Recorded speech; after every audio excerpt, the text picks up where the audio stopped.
Et voilà, bonsoir à tous. Opinion S, volume 7 déjà. Écoutez, bienvenue à vous. J'espère que ma petite connexion Internet tient, qu'elle fait des va-et-vient depuis tout à l'heure. En tout cas, nous ferons avec. Et puis bonjour à tous. Déjà vous remercier parce que la semaine dernière, il y a eu à peu près 1200 interactions sur l'émission de la semaine dernière.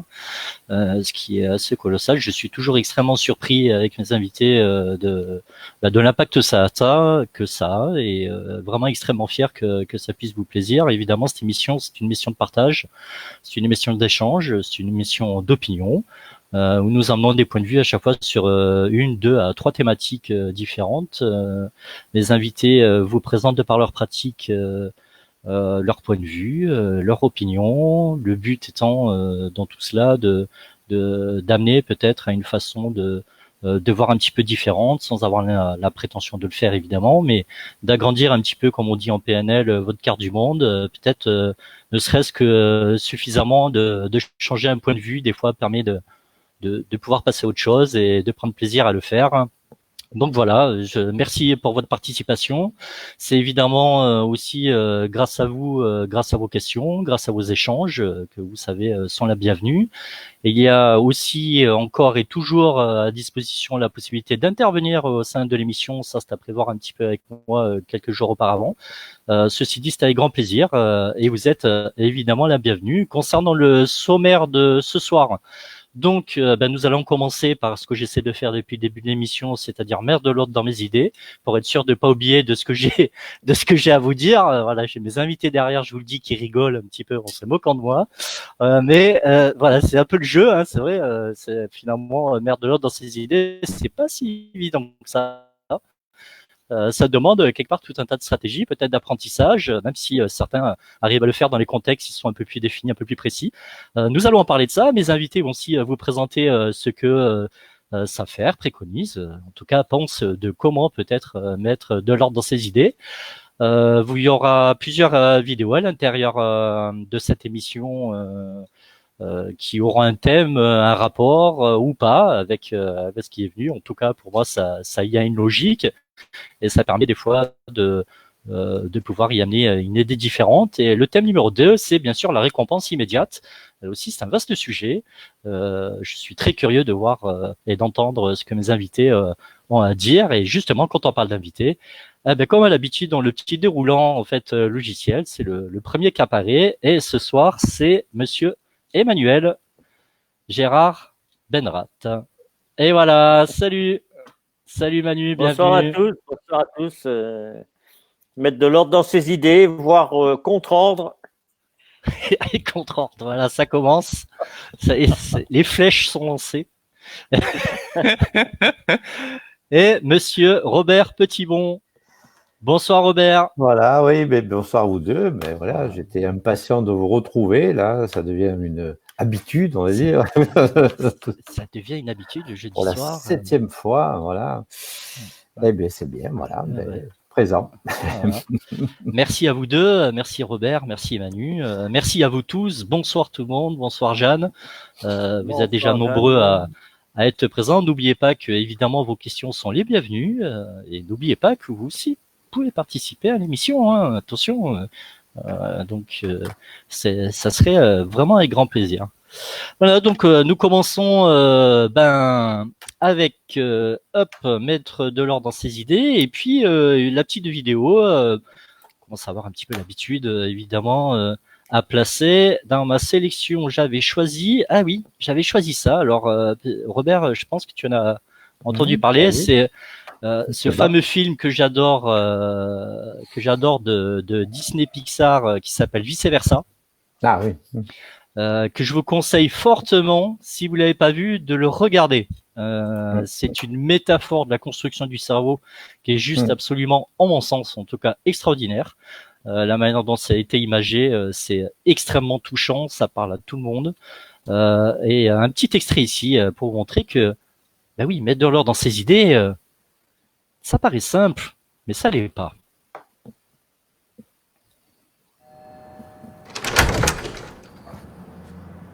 Is Riley here? Red alert!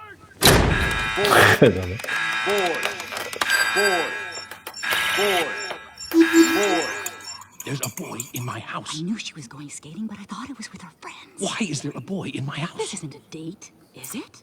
I'll ask Riley. I don't like this. This can't be a date. She's only 12. Let's probe, but layer it with cool words the kids say, so it's not obvious. So, what's the dealio with Jordan? OMG, he is awesome sauce. Faux cheesy.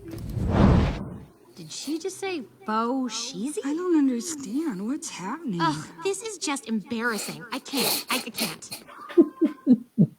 In the movie National Treasure, Voilà. the good guys in the Je movie trouve you ça plutôt intéressant. C'est vrai que moi j'adore ce film. Et c'est vrai que c'est un petit peu ce qui se passe finalement.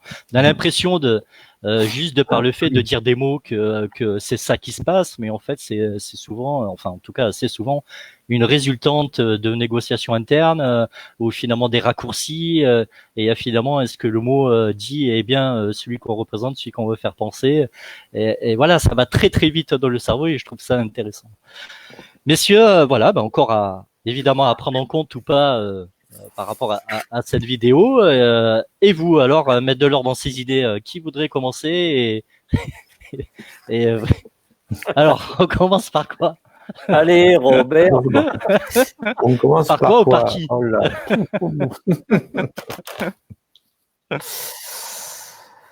Oui, c'est Vaste sujet, oui, un effectivement. vaste sujet qu'on peut prendre de plein de façons différentes.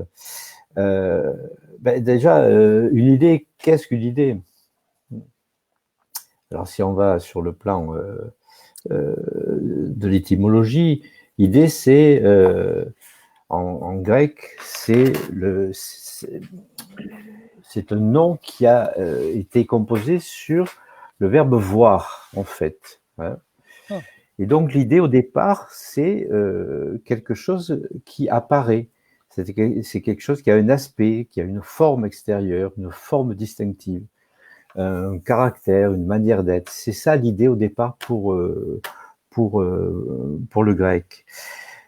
Ça va être aussi un principe général, une forme idéale, bien sûr. Voilà. Ça, c'est au niveau étymologique pur, hein, en grec. Après, par contre, le mot en français, idée, est encore plus vaste que ça. Hein, parce qu'une idée, ça peut être, ça va de la subjection, la possibilité, la façon de faire, une solution, une représentation mentale, c'est une idée. Ça peut être un modèle, un archétype. Hein, ça me plaît bien. Hein. Dès qu'on sort le mot modèle quelque part, moi, je suis là. Ça s'accroche. Ça peut être une pensée, une opinion. Alors, ça aussi, on aime bien, opinion. Hein, voilà. Ouais, bien sûr.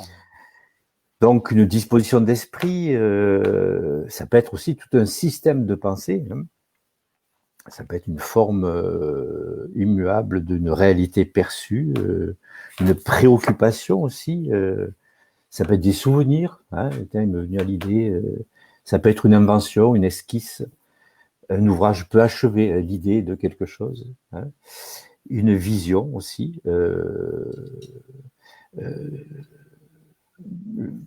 Pensée, imagination, une représentation. Idée, c'est vaste, hein, je veux dire, comme concept. Alors, je ne sais pas trop de quoi on va parler, mais c'est un peu ça l'idée, on va dire.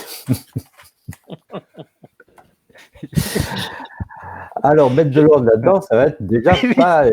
Je savais que ça allait être compliqué ce soir, hein, je le savais. Eh oui. Et oui. Dans quelle idée on va mettre? Voilà. Et quel ordre il s'agit de mettre?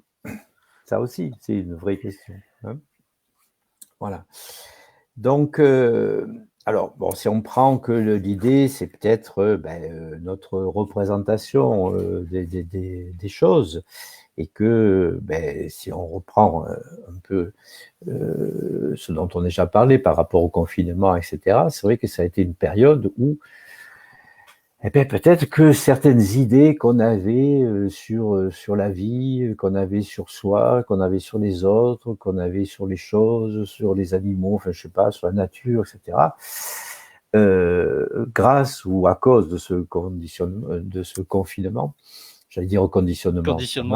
Lapsus révélateur. Hein, pour Donc, voilà, je pense qu'il y en a pas mal qui ont pu changer et que beaucoup de gens ont eu des, je sais pas, des changements. Hein. Après, on peut pas dire forcément évolution, mais simplement des changements dans leurs idées. Je crois que c'est ça le premier point qui peut être intéressant. Et peut-être ce qui serait intéressant, c'est que les personnes qui nous écoutent nous disent, tiens, ben voilà, avant je pensais ça, aujourd'hui je pense ça. Donc, ça serait bien de pouvoir peut-être aussi rebondir de temps en temps sur ces changements de point de vue, justement, comme tu viens de l'écrire. Voilà pour le moment, pour commencer. Voilà. C'est avant de faire un gâteau, il faut déjà préparer les ingrédients. Voilà. Et avant de préparer les ingrédients, il faut avoir l'idée de faire le gâteau. Il faut avoir l'idée de faire le gâteau. Et là-dessus, on compte sur toi, Manu. Alors du coup, quelle idée Alors, tu nous donnes? Alors, déjà, acheter les cerises pour mettre la cerise sur le gâteau. Écoutez, moi déjà, j'ai pas trop envie de mélanger idées et pensées. Je pense que tout à l'heure, là, tu nous disais, Robert, voilà, les pensées, qu'est-ce que vous en pensez? Avant, je pensais ça, etc. Mais je pense qu'on est sorti déjà du sujet, parce que l'idée, quand on les met dans son cerveau, je pense qu'elle reste en place. Une idée, c'est pour moi, hein, c'est un petit peu ça, c'est-à-dire voilà, on a plein d'idées par jour qui nous arrivent. Tiens, je vais faire ci, je vais faire ça, je vais faire ceci, je vais m'orienter sur cela, etc. C'est ce qu'on appelle, donc à travers la médecine chinoise, ça rejoint le yi. Le yi, c'est l'intention. Donc, en émettant une idée, on émet déjà une intention de faire quelque chose, d'aller dans une direction, une autre, etc. Donc, on oriente déjà son futur, donc d'où le danger.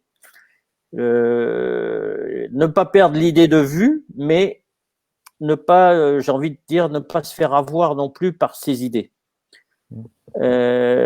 Si on reste trop bloqué sur une idée, on l'empêche d'émerger déjà, parce que sans arrêt, on la renouvelle. Et je crois qu'il faut la laisser mûrir. Et d'elle-même,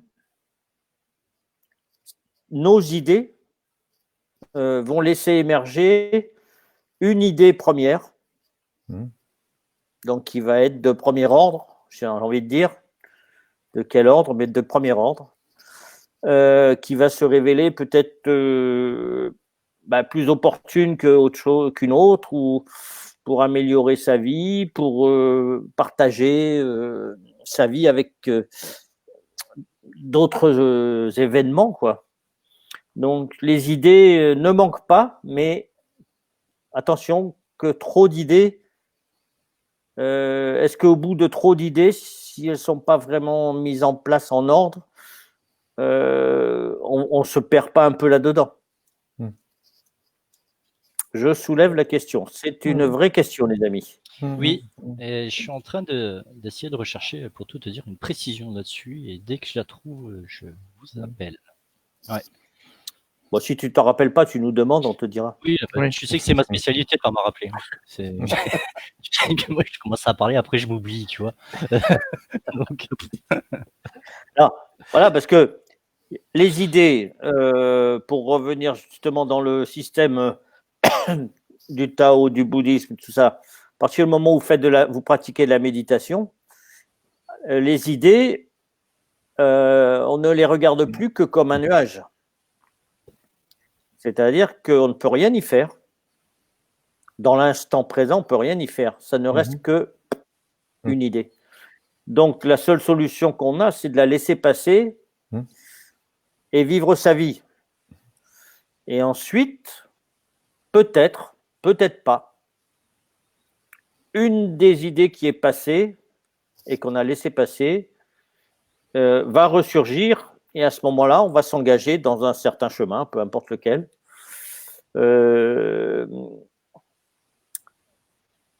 Donc, je reviens sur un petit commentaire. je pense qu'il faut se méfier entre idée et pensée. Il faut bien qu'on scinde les deux parce que une pensée, c'est vraiment une autre ouverture sur beaucoup de choses. Et une idée, c'est volatile. Pour moi, c'est volatile. C'est très... rien n'est défini, rien n'est fait. Ça reste abstrait, si je puis dire. Alors, une pensée est une croyance. Je crois en quelque chose. Je pense à cette vérité. Une idée est un concept. Idée de créer quelque chose. Ce qui réveille en nous une chose, une vérité. On est d'accord. C'est vrai que ça me paraît... Qu'est-ce que t'en penses, Robert, toi? Ouais, c'est une définition. Hein. Après, c'est à chacun de trouver sur quel code on peut parler. Donc, on peut définir des choses comme on le veut. Je veux dire, ça, c'est évident.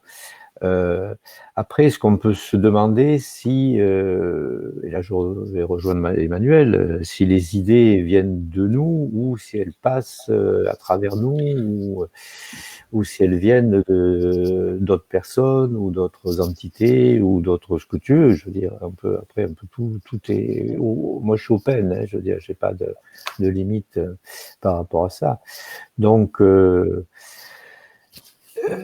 et finalement, si nous les approprions d'une façon ou d'une autre, ça devient notre pensée. On peut peut-être le dire comme ça.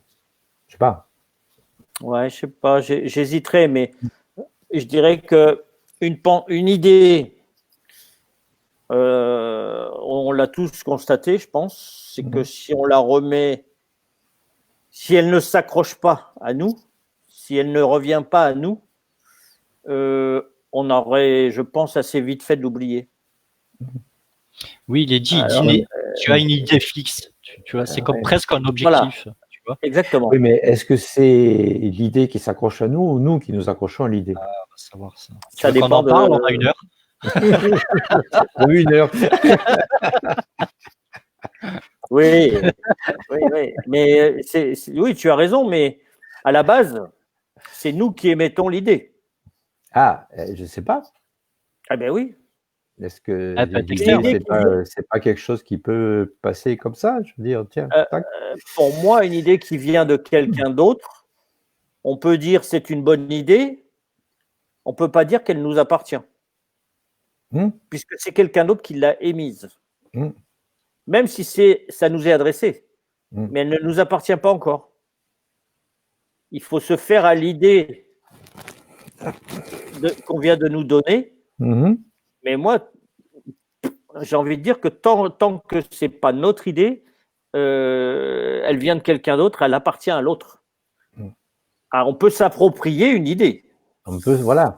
Mais est-ce qu'on peut pas dire aussi que lorsque j'ai une idée qui m'arrive, peut-être à la même seconde, il y a des milliers d'autres personnes qui ont exactement la même idée qui leur est arrivée. Oui. Oui. Dans le monde entier, suivant nos passions, on peut retrouver ce phénomène d'idées commun, oui. Mais oui. Ce qui expliquerait, par exemple, au niveau des inventions, des choses comme ça, que bien souvent, des inventions ont été trouvées par des inventeurs qui étaient à l'autre bout l'un de l'autre de la planète, qui s'étaient jamais vus, qui ne se connaissaient pas, et qui ont trouvé à peu près les mêmes choses dans les mêmes temps. C'est questionnant, quoi. Après, j'ai pas de réponse à ça, mais c'est questionnant. C'est questionnant. On peut imaginer, si on parle de choses très simples, l'envie de se déplacer. Je prends un exemple au hasard. L'envie de se déplacer, mais on n'a pas envie, on n'a pas les moyens d'acheter une voiture de ci, de là. On va peut-être, que ce soit à un bout du monde ou à l'autre, a priori, on est des êtres humains, on est tous égaux. Et donc, on va trouver peut-être comment faire une trottinette. Donc, ça peut s'expliquer complètement à partir du moment où justement, les gens qui se posent un peu de questions dans la vie et puis qui ont envie d'améliorer, voire d'aider des gens extérieurs. Les chaises roulantes, excusez-moi du terme, mais sont arrivées parce que dans l'envie d'aider les gens qui étaient immobilisés, de pouvoir se déplacer, ou l'envie ou le besoin. Mais il fallait trouver l'idée pour rendre ces chaises mobiles. Donc ça, là, on arrive déjà dans la réalisation. Pour moi, mettre de l'ordre dans mes idées, c'est qu'est-ce qui va m'apporter ou pas, etc. Est-ce que il y a déjà une idée directionnelle sur un chemin? Une idée, elle se présente à nous comme voilà, on arrive à la croisée de deux chemins. Alors finalement, est-ce que je suis ma première idée, je vais à droite, ou je suis pas et je vais à gauche, ou l'inverse, enfin peu importe, ça on s'en fout. Mais je retourne en arrière. On peut faire demi-tour, mais absolument. On peut abandonner une idée. C'est une manière de mettre de l'ordre. Il y a même le concours Lépine, où l'idée crée l'invention. Tout à fait. C'est des gens passionnants en plus quand tu les écoutes parler. C'est pour certains, chaque année, ils cherchent des idées. C'est quelque chose que j'ai entendu de leur part. Ils cherchent des idées pour créer quelque chose. Ouais. Et souvent, dans cet acte de création, d'invention, on va dire, idée dans le sens d'invention, ce qui se passe, c'est que la personne qui a inventé quelque chose a télescopé deux choses. En télescopant deux choses qui étaient, qui n'avaient souvent rien à voir l'une avec l'autre, ça va créer une troisième chose. Et ça va être une invention, souvent. Parce que c'est amusant que tu dis ça, parce que ça rejoint ce que je viens de dire sur la chaise roulante. Voilà, c'est ça. N'oubliez pas que les premiers vélos avaient une très grande roue devant et une petite roue derrière. Ouais. Donc, inversez ça et vous retrouvez les roues d'une chaise roulante, par exemple. Okay, bien sûr. Donc, c'est là que les idées se télescopent.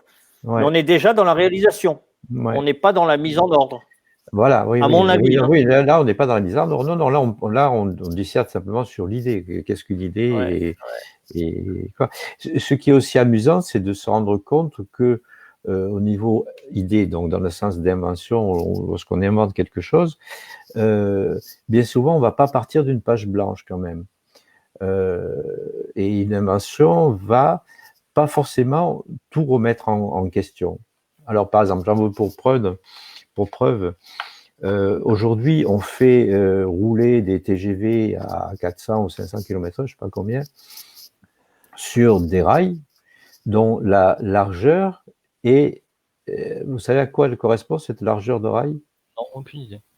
Voilà, c'est la largeur des diligences. Voilà. Ah, d'accord. Oui, tout à fait. Oui, parce qu'ils avaient créé les premières diligences avec les mouvements pendulaires, tu sais, de faire avancer. Oui, et puis non, les diligences à cheval, je veux dire, vraiment encore plus vieux que ça, je veux dire, les premières diligences, les chariots, etc. À l'époque, c'était extrêmement cadré. Pourquoi? Pour la simple raison, c'est que si on faisait un essieu plus ou moins large et que si chaque forgeron faisait son essieu à sa façon, c'était inroulable. Parce que dans les chemins, qu'est-ce qui se passait? Il se produisait des ornières, et ces ornières avaient une certaine dimension. Et donc, il était exclu de se dire, tiens, je vais me faire un chariot qui va être plus large parce que tu ne peux plus circuler, parce qu'il ne va plus aller dans les ornières. Donc, c'était extrêmement réglementaire, je ne sais plus combien c'est la dimension exacte, et ce qui est amusant, c'est de se dire qu'aujourd'hui, on fait rouler des TGV sur la même largeur d'essieu, quoi, au Moyen-Âge, pratiquement, quoi. C'est-à-dire qu'on a inventé plein de choses par rapport à tout ça, mais on n'a pas remis en question une donnée. Voilà. Et c'est assez amusant de voir ça, que parfois, il y a toujours une donnée résiduelle qui reste dans une invention et que on comprend. Par exemple, un clavier informatique aujourd'hui. Quelle est l'idée d'avoir A, Z, RT, Y, etc. Ça vient d'où? Je crois que c'est par rapport au positionnement des doigts, c'est ça, et ceux les plus utilisés, il me semble. Et non. Oui. Et non. Justement, non. C'est Ah pas ouais, l'histoire le nom de quelqu'un, Azerty? Non, pas du tout. Non, parce non. qu'il est QWERTY, notre langue. Non, le truc de base, c'est Non. que les premières machines à écrire étaient avec des, comment on appelle ça, des, Avec les bras, là. des bras qui. Ah. Ouais. Et un de ces pas problèmes, c'était que les bras se bloquaient. Donc, pour ne pas que les bras se bloquent, on a créé un système difficile à mémoriser. Pour ne pas taper trop vite. Le but du départ, c'est de ne pas taper trop vite. C'est pas vrai. C'est hallucinant, hein? Ah oui, non, mais c'est hallucinant. Incroyable. Et on a gardé ça. Et on a gardé ce truc-là. Alors aujourd'hui, bon, il n'y a plus rien qui se bloque, on est d'accord. Et les concours de vitesse, justement, de frappe sur le clavier, ceux qui ont le record actuellement ont le record sur des claviers qu'ils ont transformés et où ils ont mis, justement, comme tu dis, Laurent, les lettres les plus utiles, le A, le E, au milieu du clavier, le R, etc. Et qui soient mémorisables beaucoup plus facilement. Et en même temps, au niveau des doigts, qui soient beaucoup plus performants. C'est ce type de clavier. Par contre, sur les claviers AZERTY ou QWERTY en anglais, c'est exactement la même chose, à part quelques lettres qui changent. Le record est bien moindre de vitesse. D'accord. C'est drôle. Alors c'est curieux qu'on garde des trucs comme ça, qui n'ont plus de sens. Ça n'a plus de sens. Mais on l'a gardé. Donc, des fois, on garde des vieilles idées. C'est dingue ça. Alors, est-ce que mettre dans l'ordre ces idées, et après, bien sûr, nous continuons, ça serait pas aussi un petit peu trier ça? Ça. Ah oui, si je l'enlève, forcément, ça va pas le faire. Ouais, ça. Et donc, c'est où? Ça va repasser ici. Alors, est-ce que ça serait pas trier un petit peu tout ça, finalement? Good afternoon, everyone.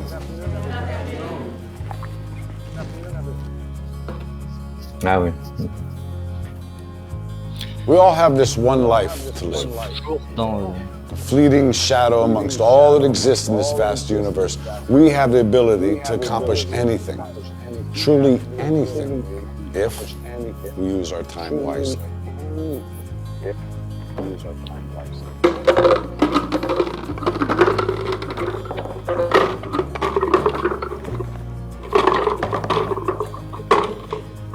Is this jar full?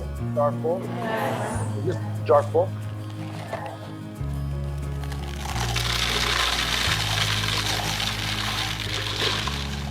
And is it full now? Is it full now?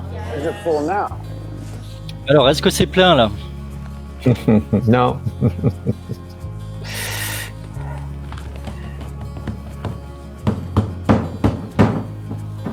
And how about now? Is the jar full now? And how about now? Is the jar full now? Et là, est-ce que c'est plein? Non.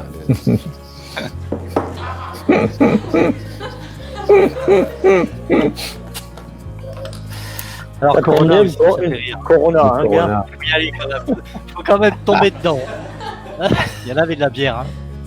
Now, I want you to recognize that this jar represents your life. Golf balls, the important things, your family, your friends, your health, and your passions.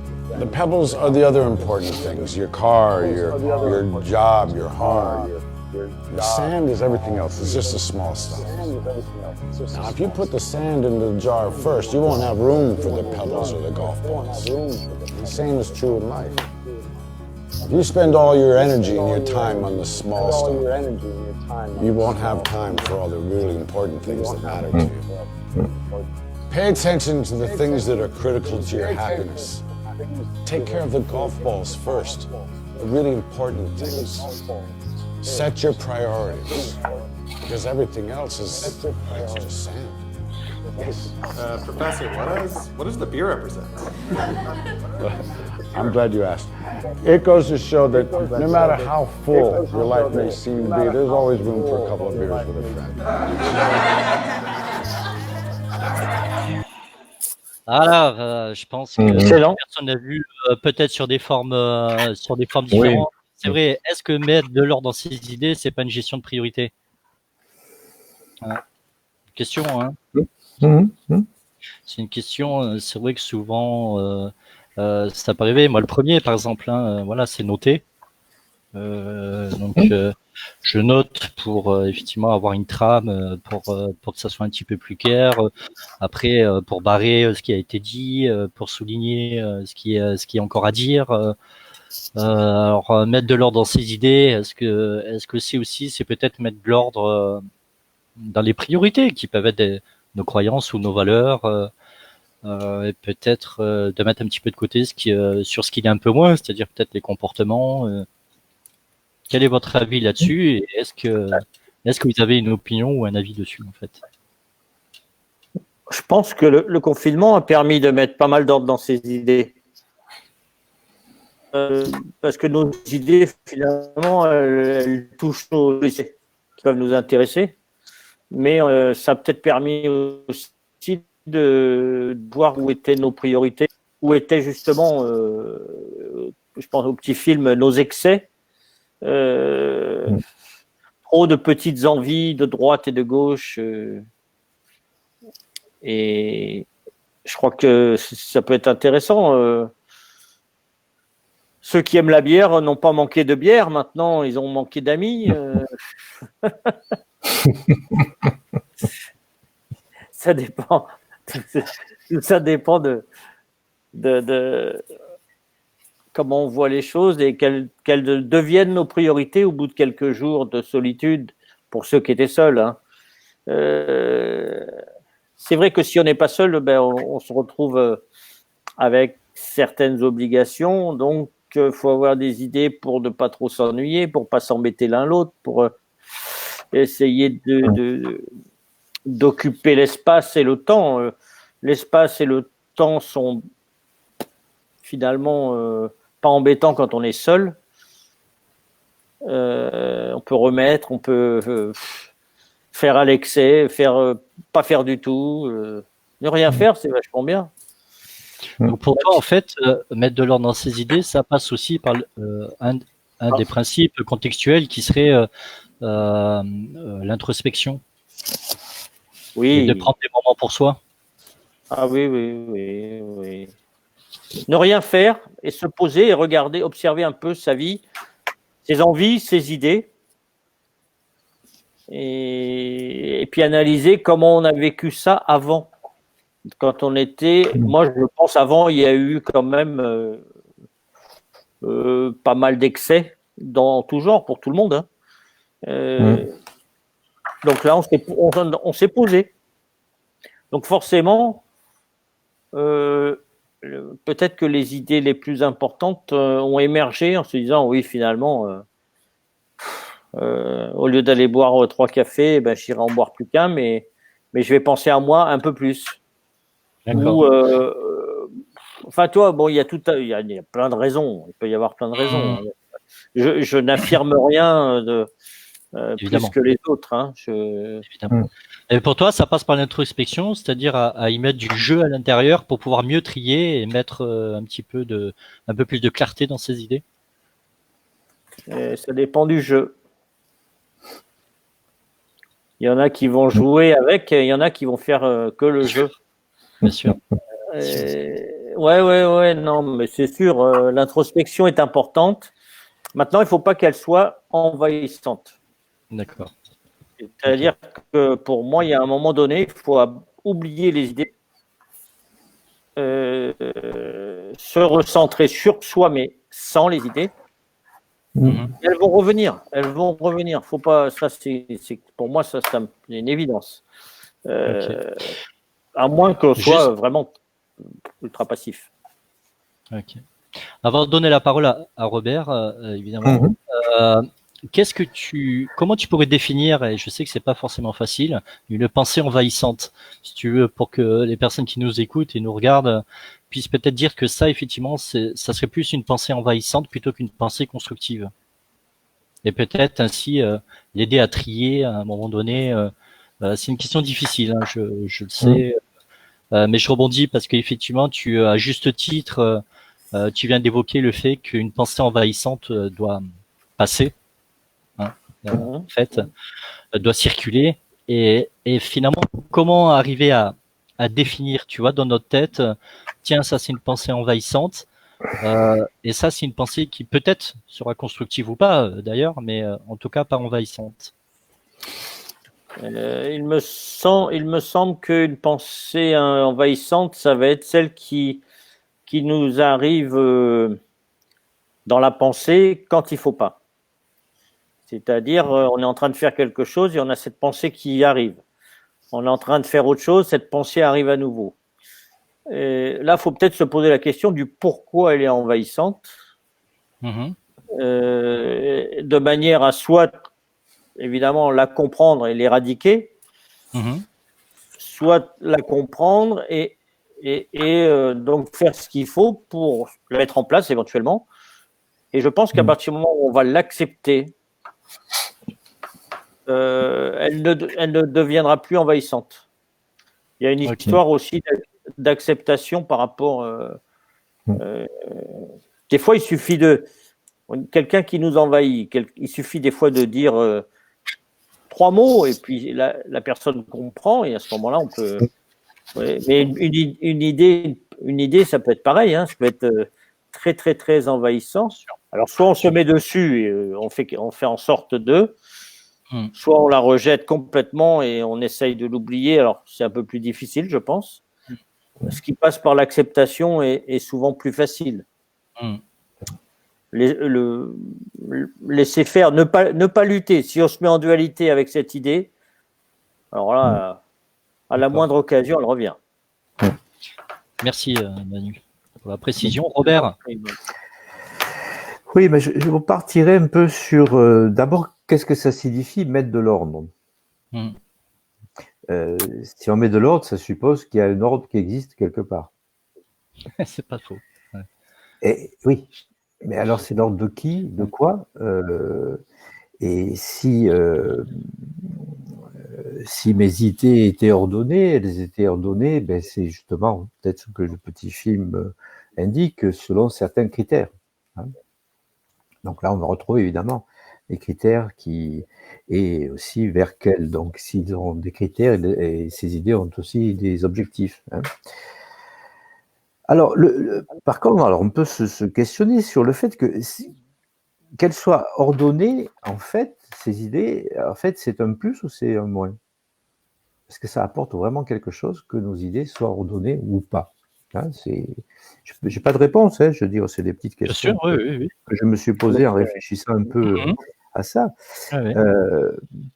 Parce que finalement, l'ordre qu'on recherche, finalement, est-ce que c'est pas le souci de retrouver une certaine logique, d'avoir l'impression qu'on a une certaine logique dans nos idées et que finalement peut-être cette logique-là nous apporte un certain confort. Donc, ce que je veux dire par là, c'est que il est peut-être bon parfois que nos idées soient un peu en vrac, soient un peu, comment on peut dire, sortent de notre contrôle quelque part, hein, et nous sortent un peu, justement, de notre zone de confort, de notre petite zone où on fait toujours la même chose, qui risque de devenir un endroit un peu sclérosant, un peu figé, un peu bloqué. Voilà, donc ça c'est une première chose. Et cet ordre-là, il peut être, on peut dire qu'il pourrait être aussi un ordre séquentiel, c'est-à-dire que il y a la première idée, la deuxième idée, la troisième idée, etc. Et qu'on va ou des idées qui vont s'enchaîner d'une façon un peu de cause à effet, etc. Ou alors, est-ce qu'il n'y a pas d'autres façons de mettre en ordre ces idées? Et il m'est venu à l'idée justement qu'une autre façon peut-être de mettre de l'ordre dans ces idées, ce serait quelque chose comparable un peu au mind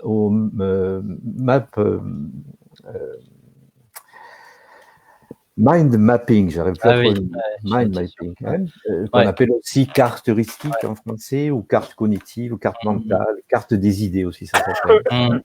C'est-à-dire que au lieu de et ça, on le conseille bien souvent quand on recherche justement des idées, quand on fait un travail sur un thème précis ou au lieu de faire un travail séquentiel, c'est-à-dire on va écrire un truc, apprendre, etc., on va le faire sous forme. Je pense que tout le monde connaît à peu près tout ce modèle-là, c'est-à-dire que on va mettre la chose de base qu'on recherche au centre, hein. Et puis après, on va faire des flèches qui partent dans tous les sens, on va faire des petits ronds avec une autre idée dedans, etc. Voilà, ce genre de carte qui est très intéressant dans l'utilisation, parce que finalement, ça rejoint beaucoup plus le fonctionnement du cerveau humain, ce modèle-là, qu'un modèle séquentiel. Notre cerveau, il n'est pas séquentiel, ça c'est clair. Il part dans tous les sens, tout le temps, hein. C'est-à-dire que les choses vont s'enchaîner, il y a un neurone qui va s'allumer par là, qui va en allumer plein d'autres, ça part dans tous les sens. C'est pas un neurone qui va après un autre. Il n'y a pas de parcours, qu'on peut dire, complètement déterminé dans le cerveau. Je veux dire, ça part vraiment dans tous les sens. Donc, c'est peut-être bon aussi, justement, d'utiliser plutôt ce modèle-là et de se laisser peut-être un peu partir un peu une idée à l'autre, etc., sans vouloir trop les organiser, sans vouloir trop les contrôler, les réprimer, les maîtriser, etc. C'est juste une idée, hein. Oui, c'est une idée. Là-dessus, d'ailleurs, je peux rebondir un peu parce que c'est juste pour nos téléspectateurs.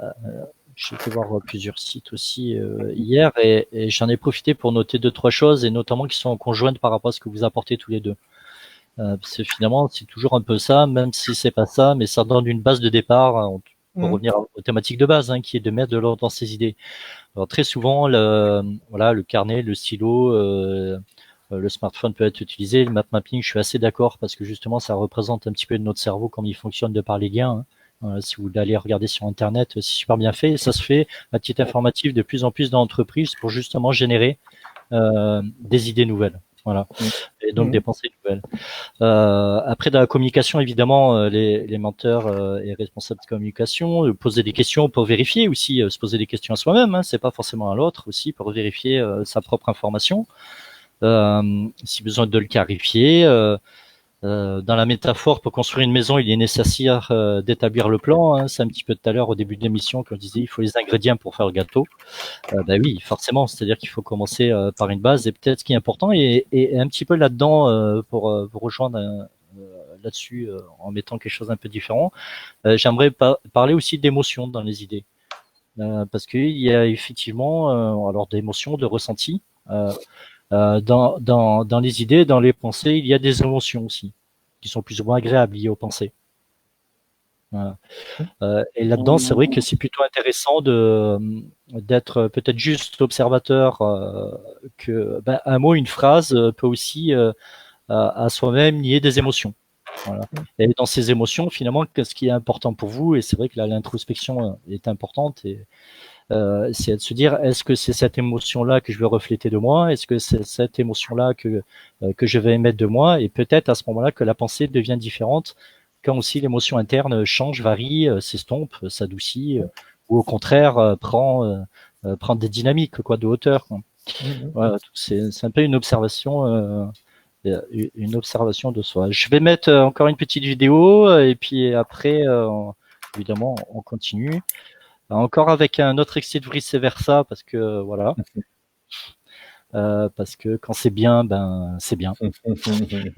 Et donc c'est aussi évidemment une métaphore, mais qui n'en est pas une. Ici, les petits personnages, pour ceux qui l'ont pas vu, représentent des émotions, hein, colère, tristesse, joie, bonheur, etc., etc. Et ils communiquent entre eux. C'est exactement ce qui se passe chez nous, voilà, dans notre cerveau. Les pensées, les idées découlent de là. Bien sûr. C'est la rentrée. Je suis trop contente. Je me suis couchée tard pour mettre au point un plan de bataille. C'est parti. Peur. Fais-moi la liste de tout ce qui pourrait transformer cette super rentrée en catastrophe. C'est comme si c'était Peur s'occupe des catastrophes. Dégoût, va falloir que Riley sorte du lot. Mais tout en s'intégrant. T'inquiète, je suis sur le coup. Riley sera tellement cool que toutes les autres filles en feront des cauchemars. Joie? Oui, Joie. C'est toi qui resteras aux commandes. Je veux que Riley soit de bonne humeur. Et pendant que j'y suis, je trouve ta robe ravissante. Oh, cette vieille c'est sympa et regarde comme elle tourne. Le train de la pensée. Pile à Le l'heure. train de la pensée, avec ses colis. Colère, va décharger les rêveries. J'ai commandé des réserves au cas où on s'ennuiera en classe. Sage précaution, il y a des écoles où on s'ennuie même pendant la récré. Et je te parie que c'est pas le cas. Oh, tristesse. J'ai également une super mission spéciale rien que pour toi. C'est vrai? Viens voir. Qu'est-ce que tu fais? Et voilà, parfait. Ça, c'est le cercle de la tristesse. Et toi, tu es là pour faire en sorte que toute la tristesse reste à l'intérieur. Oui, ben l'image, de sorte que la tristesse reste à l'intérieur. Hein. Voilà. Moi, je conseille fortement de regarder et d'abuser de ce film extraordinaire. Voilà. On rejoint ce que j'avais dit. On rejoint un peu ce que j'avais dit l'autre fois. Enfin, il y a une ou deux émissions où j'avais dit avoir des émotions, mais ne pas se faire avoir par ces émotions.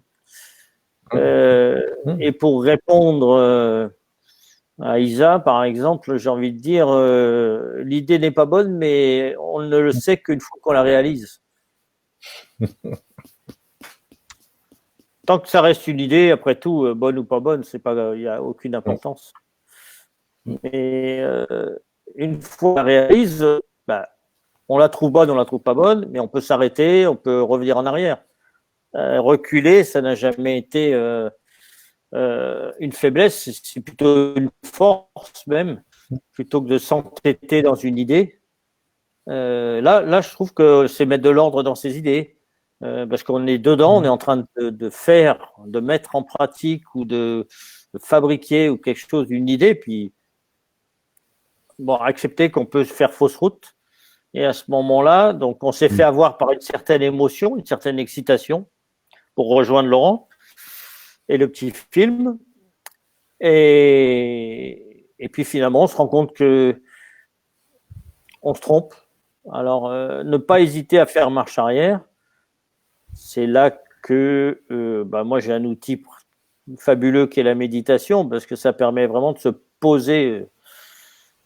Il n'y a pas besoin d'y penser pendant la méditation, en fait. L'idée, c'est pas de penser qu'à ça. C'est on émet l'idée dans sa tête, on se rend dans sa pratique de méditation, et à ce moment-là, on oublie tout.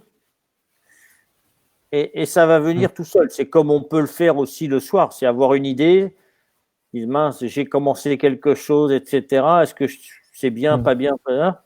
Puis après, il faut vraiment dire, bon, je pose ça sur la table de nuit et je verrai demain. Et le lendemain, on dit les idées claires, hein, c'est pas pour rien. Au petit matin, on peut justement voir si c'est bien de continuer ou pas.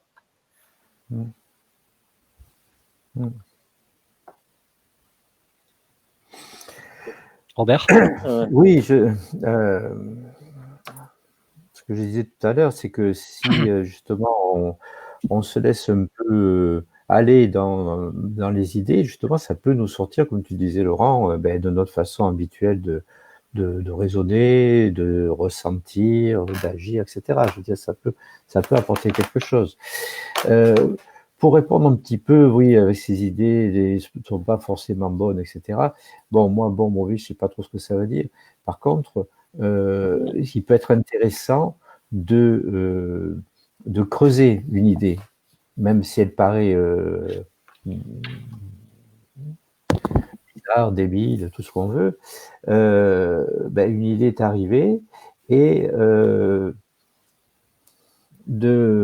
comment on peut dire, la prendre en compte. Oui, la prendre en compte, et puis comme si c'était une pelote, et puis on va là, et voilà, et puis on va voir ce que ça donne. Tu vois, je veux dire. Qu'est-ce qu'il y a d'intéressant à l'intérieur? Voilà, qu'est-ce qu'il y a d'intéressant? Parce qu'il y a forcément quelque chose d'intéressant, même si au départ l'idée est pourrie, je veux dire, du dernier truc, vraiment. Mais finalement, en allant là-dedans, on peut découvrir des trucs auxquels on ne s'attend pas du tout et qui peuvent nous donner des idées pour d'autres choses, etc. Vous voyez? Donc c'est ça que je veux dire, qui peut être aussi intéressant à faire, pas rejeter parce que oh non, ça c'est pas bien, etc. Mais l'accepter simplement, hein, comme tu dis Emmanuel, et ne pas juger a priori. Bon, l'idée arrive, elle est ni bien ni mal, elle sera ce que j'en fais moi. Hein. Et puis voir où elle peut me mener ou pas. Voilà, c'est ça peut être intéressant. Ne pas se juger, voilà. C'est pas la peine. Voilà, et pas juger a priori cette idée qui est arrivée, se dire mais pourquoi je pense ça, etc. On n'en sait rien. Ce qui est intéressant, c'est de voir qu'est-ce qu'on peut en faire, quoi, et détricoter le truc. Moi, je sais, un gars qui est remarquable pour ça, c'est Werber. Je ne sais pas si vous le disiez un peu. Mais je veux dire, voilà, il part d'une idée, et puis il creuse. Voilà. Et il trouve des trucs hallucinants, quoi, je veux dire. Les histoires sur les fourmis, sur les thanatonautes. Tu vois, même celui-là, c'est son dernier à l'intérieur de l'intérieur. Voilà. Donc, il part d'un truc, et puis en avant, il creuse. Il va jusqu'à des trucs inouïs, quoi. Ça, c'est intéressant. Voilà. Ça, c'est une utilisation qu'on peut faire aussi. De ces idées qui nous arrivent et de les. Voilà. Et puis après, évidemment, comme dit Anne-Claire, de les partager. C'est ce que fait Germain. Hein. Bien sûr. C'est ce que nous faisons là, d'ailleurs, aussi. De trucs, c'est ce que, voilà, notre mesure, nous faisons, oui, bien sûr. Voilà. Moi, j'ai souvent en cabinet, en tout cas plutôt sous hypnose, ou en tout cas quand sous hypnose ou en dehors de l'hypnose, nous avons des conversations avec Robert. Voilà, c'est intéressant à ce sujet. J'y amène le mot curiosité. Je trouve que c'est assez intéressant d'intégrer un mot comme curiosité. Alors, bien sûr, là, je parle de mon expérience personnelle, mais si ça m'a permis, en tout cas à moi, de réaliser beaucoup de choses, de réaliser dans les deux sens du terme, c'est-à-dire réaliser par la pensée, par les idées, et de réaliser par l'action. Rien que la curiosité de qu'est-ce qui se passerait si effectivement j'allais prendre cette pelote de laine et un petit peu j'allais voir juste la séquence qui peut-être est intéressante. Parce que finalement dans cette pelote de laine, qui est une belle métaphore je trouve, il y a peut-être qu'une séquence sur 15 mètres ou 20 mètres de laine, de corde de laine, il y a peut-être une séquence de 20 cm qui était la base aussi, le déclencheur de l'idée. Ça nous arrive assez fréquemment de partir sur un thème, d'aller très vite et puis au bout de 5 minutes de se dire mais alors moi c'est ma spécialité, hein, je me perds à moi tout seul en 30 secondes, mais c'est vrai que de partir d'une idée de base qui amène à une autre idée, qui amène à une autre idée, qui a une autre idée et qui amène à quelque chose. Finalement, si retenir la dernière séquence, c'est croire que finalement l'idée est mauvaise, je suis pas d'accord. À l'intérieur de ça, je pense qu'il y a des choses intéressantes et peut-être que justement le départ et la base de l'idée ou de la pensée, elle peut être intéressante et constructive. Voilà. Mais l'idée, c'est quand même de faire une chaussette. Hein. Oui. Ouais.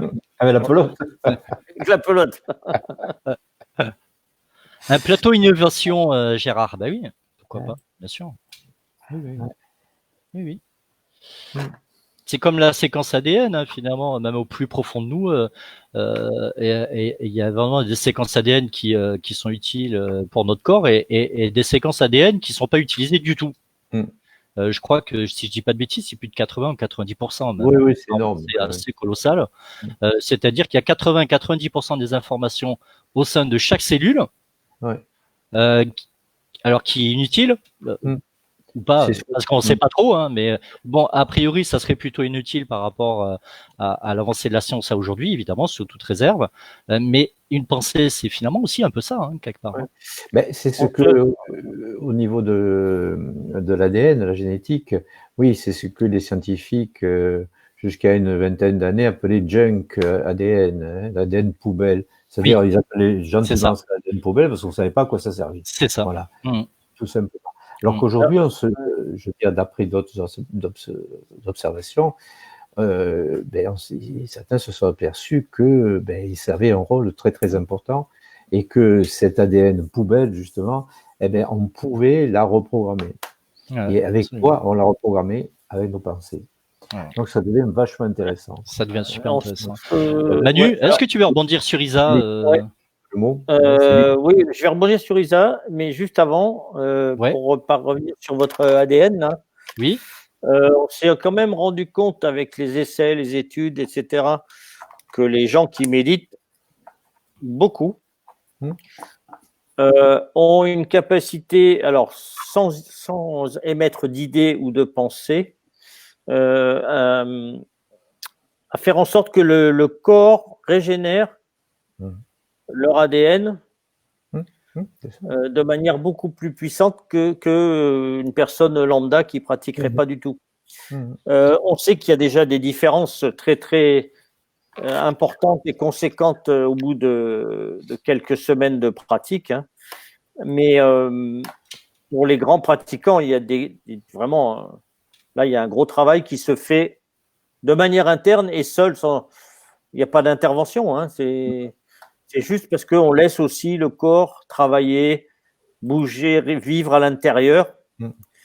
Peut-être justement, il y a peut-être un peu moins, les gens qui pratiquent beaucoup la méditation ont peut-être un peu moins d'idées ou des idées un peu plus structurées, je ne sais pas, mais en tout cas, voilà, à travers ça, il y a déjà des grosses avancées scientifiques.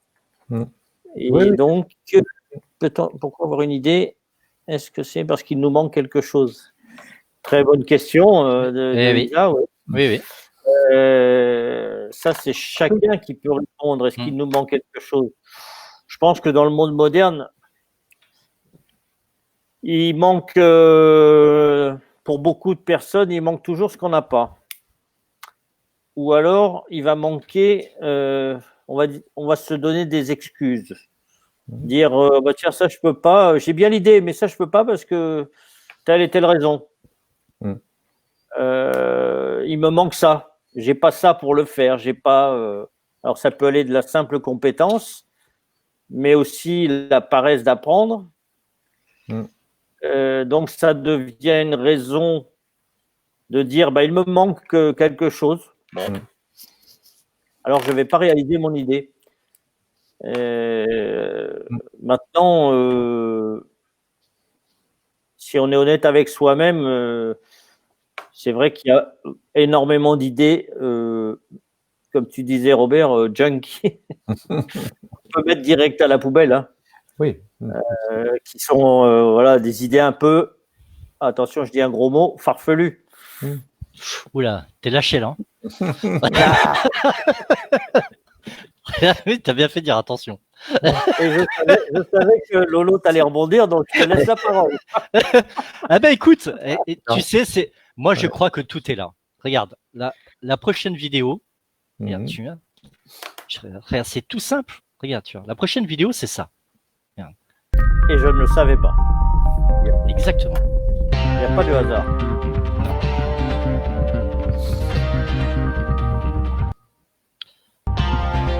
On peut les traiter séparément ou bon, ça peut couper dans ça, c'est pas grave. L'exposition aux rayons UV, qu'ils soient du soleil ou Dans l'agroalimentaire, c'est tout. Alors comment ça? le plus de cercle. Ouais. 3 critères de Vous pensez bien que ça m'a rassuré quand j'ai vu cette vidéo. C'est pas possible dans un contexte où Tout ce qui affecte le phénotype de la mère qui a des organismes comme justement Il est au bout de sa vie, le gars. Alors, Alors. Bon, alors voilà, parce que c'est vrai, mettre de l'ordre dans ses idées, mais des fois, il faut en avoir, et des fois, il n'y en a pas. Voilà. Voilà. Oui, alors ils se sont perdus dans leurs idées. Ça arrive, parce que, oui. Parce que parfois aussi, entre ce qui se passe dans le cerveau à une certaine vitesse et ce qui sort par la bouche, il y a des décalages. Et voilà, et parfois on est perdu parce que dans sa tête, on est déjà très très loin et dans sa bouche, elle n'a pas suivi. Bon, le pire, c'est le contraire. Hein. C'est quand la bouche va plus vite que le cerveau, je crois que ça fait des dégâts. Aussi, voilà. Dans les deux sens, c'est pas mal. Ça voulu te rassurer, Lolo. Là. Ah, tu penses, moi je me suis senti dans mon élément. Je me suis dit, tiens, on a même fait une émission dessus. Je trouve ça fantastique, tu vois. Ouais. Entre amis, on se comprend, quoi. Alors, qu'est-ce que vous souhaitez rajouter à mettre de l'ordre dans ces idées, ou justement pas ces idées, ou ces idées auto-bloquantes? Ce qu'on disait aussi tout à l'heure, par exemple, par rapport à ces idées, quand on a une idée, ça va interférer avec d'autres choses en nous, c'est-à-dire qu'on peut avoir une très bonne idée et puis ne pas la mettre en pratique. Hein, parce que, pour X raisons, alors là c'est énorme, je veux dire, c'est un peu ce que tu disais tout à l'heure, ça peut être simplement la peur de réussir aussi, ça peut être la peur d'échouer, dans l'autre sens, ça peut être aussi qu'on ne s'en sent pas digne ou pas capable, ou pas, etc. Donc il y a loin de, comme on dit, de la coupe aux lèvres, c'est-à-dire entre l'idée et la mise en pratique, il y a tout un tas de choses dans notre cerveau qui vont plus ou moins faciliter le passage à l'acte quelque part, ou pas. Voilà. Ça aussi, c'est quelque chose dont il faut peut-être parler, quoi, qui est intéressant. Hein. Après, voilà. Oui, ce que disait, qu'est-ce que j'ai vu tout à l'heure, que la seule manière d'oublier une idée, c'est de la réaliser. Je suis pas sûr. Je suis pas sûr qu'en réalisant l'idée, on va l'oublier. Parce que ça peut devenir un souvenir, ou ça peut devenir un regret ou un remords. Donc, c'est pas évident, hein, que on pourra plus qualifier ça d'idée, mais ce qui la sous-tendait va rester, hein, quelque part. Donc, voilà, c'est mon opinion. Hein, Isa parle de frustration. C'est dommage parce que finalement, pouvoir on peut rien dire des fois. Donc, il faut pas faut voir si l'idée est vraiment bien en place. À un moment donné, moi je dirais, quelle idée d'oublier une idée, quoi. Tu vois, presque. Là, elle dit pas peut faire. Ça a une mauvaise connexion, Manu, là je t'entends pas bien. Ouais, là ça marche pas bien. On va attendre quelques instants. Robert, qu'est-ce que le temps que ton réseau récupère, Manu, parce qu'on n'entend absolument rien. Robert, qu'est-ce que tu voudrais rajouter par rapport à la frustration? Oui, c'est sûr que si on ne peut pas faire l'idée qu'on a envie de faire, bien sûr, on peut être frustré, oui. Mais bon, ça fait partie du jeu. Hein. On ne peut pas non plus toujours tout réussir. C'est comme ça. Hein. Voilà. Après, qu'est-ce qu'on avait dit qu'on pouvait un peu... Ouais, je pense que j'ai un peu dit les choses auxquelles j'avais pensé. Ok, écoute, alors ce qui va se passer, c'est que nous allons passer au deuxième thème. De toute façon, Manu a perdu sa connexion le temps qu'il relance sa box. Ouais. En même temps, dans la petite interlude, parce que maintenant il y aura une petite interlude d'1 minute entre les deux thèmes. Nous sommes de suite avec vous, la petite interlude, la petite vidéo, et nous sommes à vous. Ça fonctionne.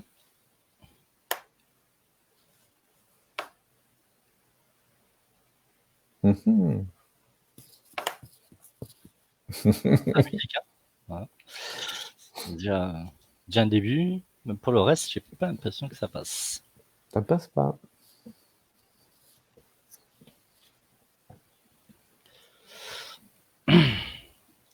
Hop, voilà. Ouais, voilà, c'est parti.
Покажите, пожалуйста, бусы из бирюзы.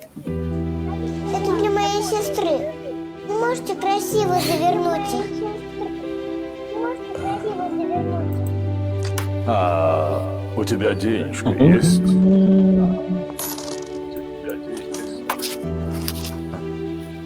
Вот этого хватит? Знаете, я хочу сделать подарок для своей старшей сестры. С тех пор, как умерла наша мама, сестра о нас заботится, помогает. И мне так хочется подарить ей что-то красивое, чтобы она улыбнулась. Это все, что у меня есть.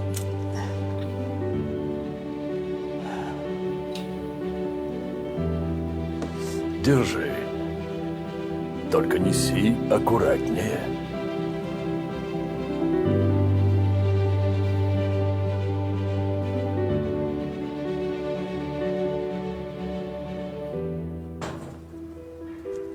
Здравствуйте. Здравствуйте. Эти бусы были здесь куплены? Сколько они стоили?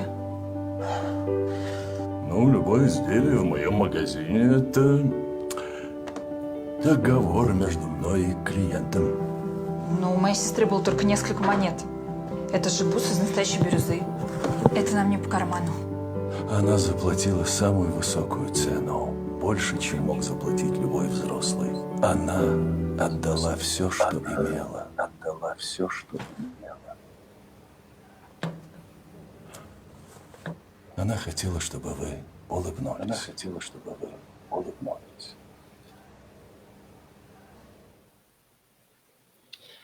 Et oui, moi ça me change et à chaque fois que je regarde des petites vidéos comme ça, j'ai ma petite larme à l'œil. Après, j'ai regardé qu'à moitié là pour faire le dynamique.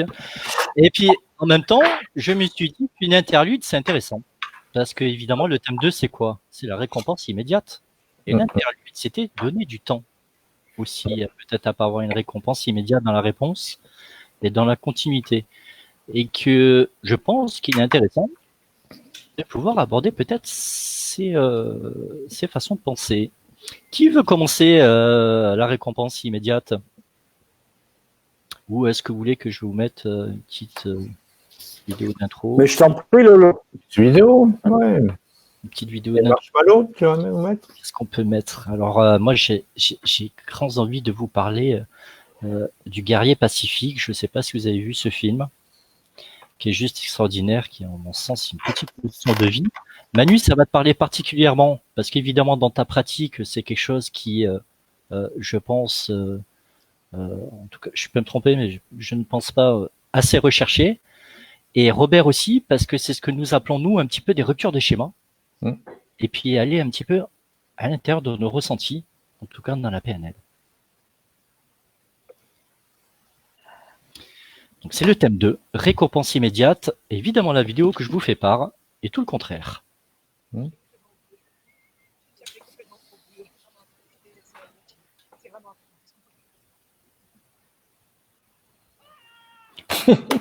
Est-ce qu'on peut faire vite?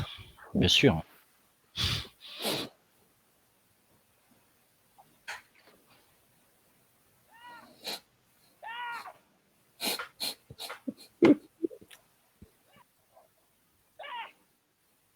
Écoute-moi, je te parle. Tu débloques ou quoi? Je croyais que tu étais pressé. Et tu me pousses du pont? J'ai vidé ton esprit.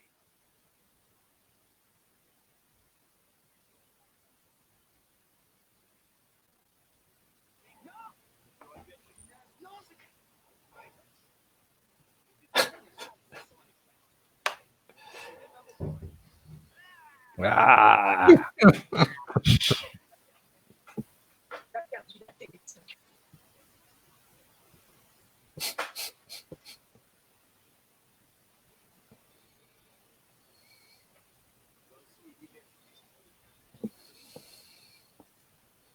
Mettre de l'ordre dans ses idées, c'est aussi faire un petit peu ce qui va se passer là, par moment.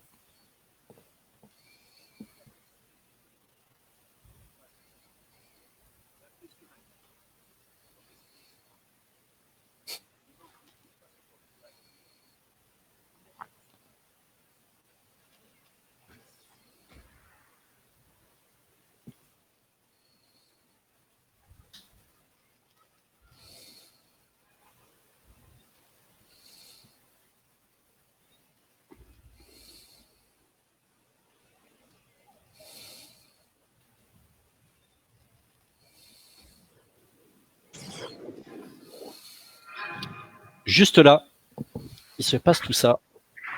Il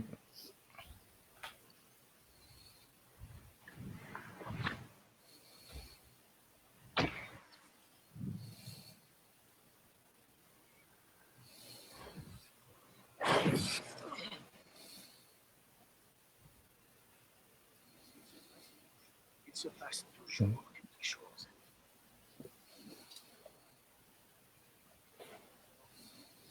Sors les ordures. Les ordures sont des choses qui empêchent d'apprécier la seule chose. Voilà. Donc un film. Alors je vais le faire au cabinet de ces quatre. Ceux qui seront intéressés, on le visualisera tous ensemble et on débattra dessus. Ça aussi, c'est pareil comme et vice versa. C'est des films d'exception. Je le pense. Donc là, l'extrait. Alors a priori, certaines personnes l'ont pas vu. Je ne connais pas l'explication. En tout cas, c'est une personne qui est très agitée, on va dire un jeune, et qui rencontre un espèce de sage, enfin de personne plus âgée, qui le jette d'un pont en fait en lui expliquant que déjà s'il veut que les pensées se passent mieux, il faut déjà couper sa pensée. Voilà. Donc il le jette d'un pont et puis il atterrit juste 1 mètre sous l'eau. Évidemment, ça le débarrasse de ses pensées et il lui fait bien observer qu'il se passe tout un tas de choses juste là sous nos yeux, comme des personnes qui se baladent, un chien qui s'amuse, des coquelicots, des insectes, ou encore des personnes qui s'aiment, et lui dire que ben voilà, ça demande en fait pour aussi parfois mettre de l'ordre dans ses idées, de penser que ben, la récompense immédiate elle est pas forcément obligatoire, et que de prendre le temps de faire les choses. Je trouve que c'est une jolie introduction et j'ai essayé de reprendre un petit peu vos pratiques respectives, ainsi que la mienne. Et voilà, apprendre ou à laisser, évidemment, mais un point de vue. Et ben, pour faire, si je peux me permettre, pour faire la transition, on est passé de l'idée à l'idée obsessionnelle. C'est-à-dire? Eh ben, on est passé de l'idée générale, globale, des études de ce garçon, à l'idée obsessionnelle qui aveugle tout le reste. Oui, en plus tu as particulièrement raison, puisque dans le film, excuse-moi, c'est juste pour la précision, c'est un performeur dans le sport. D'accord. Qui a été blessé et que justement il a cette frustration, tu vois. Voilà. Parce qu'il peut pas participer à des Jeux Olympiques ou je ne sais plus quoi. Voilà. Je pense que voilà, il y a 1000 façons d'être récompensé, et si on ne sait pas apprécier la plus petite, comment peut-on apprécier celle qui est énorme, parce que souvent on la voit pas. Donc le manque d'attention autour de nous, déjà, voilà, il se retrouve dans le haut, etc. Bon, là, il y a la leçon du maître. Nick Nolte, hein, si j'ai reconnu. Oui. Mais oui, intéressant cet extrait très. Alors qui est un maître métaphorique, hein, parce qu'en fait, Ouais. il n'existe pas. Et ça, je trouve ça encore plus intéressant. Ah, mais la vie est un maître métaphorique si on est attentif. On n'est pas assez attentif dans la vie. Plus on développe un calme dans les pensées, plus on développe justement cette perception des leçons de la nature, de notre environnement au quotidien. Ça, c'est clair. C'est très, très clair. Et c'est là que c'est intéressant dans nos pratiques, à tous les trois, en tout cas, et par rapport aux gens qui suivent aussi, c'est intéressant voilà, ça c'est des bons exemples. Il faudrait en voir plus. Malheureusement, je crois que le monde moderne nous attire du mauvais côté de la chose. Robert? Oui, ben je reprendrai peut-être par rapport à ça. Tu dis c'est le guerrier pacifique, c'est ça? Le guerrier pacifique, je t'enverrai le lien. Oui. C'est d'après le livre. D'après le roman. D'après le roman de Millman, Dan Millman. Oui. Sauf que le film est encore, je trouve, meilleur que le roman, ce qui est juste incroyable. On dirait que le gars a vraiment vécu toutes ces expériences, voilà, de façon réelle. Hein. Vraiment, c'est super bien représenté. Je l'avais lu il y a longtemps. Oui, c'est super. Oui. En fait, si je reprends en termes PNL, ce qui peut se passer, c'est que déjà dans notre fonctionnement cérébral, par rapport à toutes les informations qui nous arrivent continuellement et qui arrivent sur tous nos canaux, hein, c'est-à-dire visuel, auditif, kinesthésique, gustatif, olfactif, par rapport à tout ça, il y a des milliers d'infos qui arrivent à chaque seconde, on ne va en être conscient que de très peu, quelques-unes, vraiment quelques-unes. Donc déjà, on a cette limite de notre fonctionnement cérébral, c'est que on va passer à côté de la majorité des infos, pour ne pas dire les 99% des infos qui nous arrivent. Et ajouter à ça le fait qu'on peut être extrêmement centré sur soi, c'est-à-dire ce qu'on appelle en PNL faire le tri sur soi. Voilà. Alors donc si on est vraiment en tri sur soi, déjà ça va encore plus limiter tout ce qui est du monde extérieur, hein, de tout ce qui se passe autour de nous. Donc on n'est plus du tout dans l'ici et maintenant, c'est clair, hein, puisqu'on est dans notre tête, dans nos pensées, dans notre... Voilà. Donc là, il y a vraiment un travail à faire. Là aussi, c'est du développement personnel, c'est-à-dire se rendre compte que sortir un peu du tri sur soi et aller faire un tri sur l'autre, sur les autres, sur le reste du monde, hein, qui nous entoure, et apprendre à sentir, entendre, voir davantage toutes ces infos qui nous passent à côté. Mais ça, c'est vraiment un travail, c'est un choix. Hein, je veux dire, c'est un travail à faire. Hein. Et évidemment, au plus on va être dans l'ici et maintenant, au moins on va être dans nos pensées. Voilà, je veux dire, c'est inversement proportionnel, hein, je pense, hein, les deux. Au plus on est dans l'ici et maintenant, au moins on est dans nos pensées. Voilà. Et nos pensées vont sans doute on peut dire se calmer, etc. Se structurer. Structurer différemment, se pacifier, etc. Donc, ça va être très différent que lorsqu'on est vraiment dans nos trucs. Je dois faire ceci, ah oui, là je suis en retard, après je dois faire ça, après, etc., etc. On est toujours dans les choses qu'on doit faire, ou alors qu'on est dans le regret de ce qu'on n'a pas fait. Ah oui, si j'avais fait ça, c'est oh là là, oui, c'était mieux avant, etc., etc. Tout ce genre de conneries qu'on peut se dire, des longueurs de temps. Donc, mais tout ça, c'est vraiment tout un travail à faire sur soi. Hein. Une prise de conscience déjà de ça, qu'on fonctionne comme ça, que quelque part, dans notre fonctionnement, il y a un tas de choses qu'on n'est pas capable d'observer. Hein.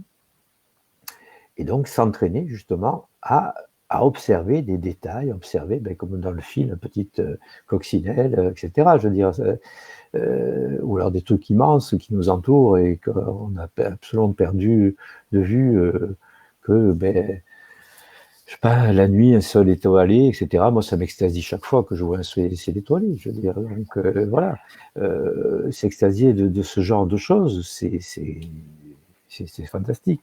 Voilà. Donc c'est un peu ça, je pense qu'il s'agit de travailler sur nous. Manu, la récompense immédiate?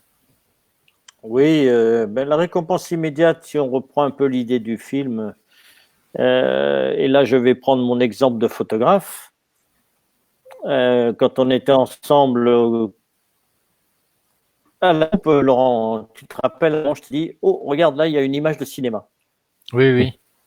Et finalement, j'ai fait la photo, et de cette image de cinéma, qui est virtuelle, elle est purement virtuelle, c'est quelque chose qui c'est comme une idée qui s'est présentée à moi, voilà, brutalement. Donc j'ai fait la photo. Et pour finalement en faire une photo quasiment tableau à la manière d'un grand peintre qui est Hopper. Mais voilà, il y avait quelque chose. Alors des fois, on le perçoit pas complètement. On voit, mais on perçoit pas tout de suite la finalité de la chose. Alors, ça demande quand même beaucoup d'entraînement pour avoir un esprit grand ouvert, communiquant avec le regard, avec l'odorat, avec l'ouïe, avec tous nos sens. Et c'est là qu'on va, à force d'entraînement, on va pouvoir évoluer dans un autre monde, finalement, que le monde dans lequel on vit.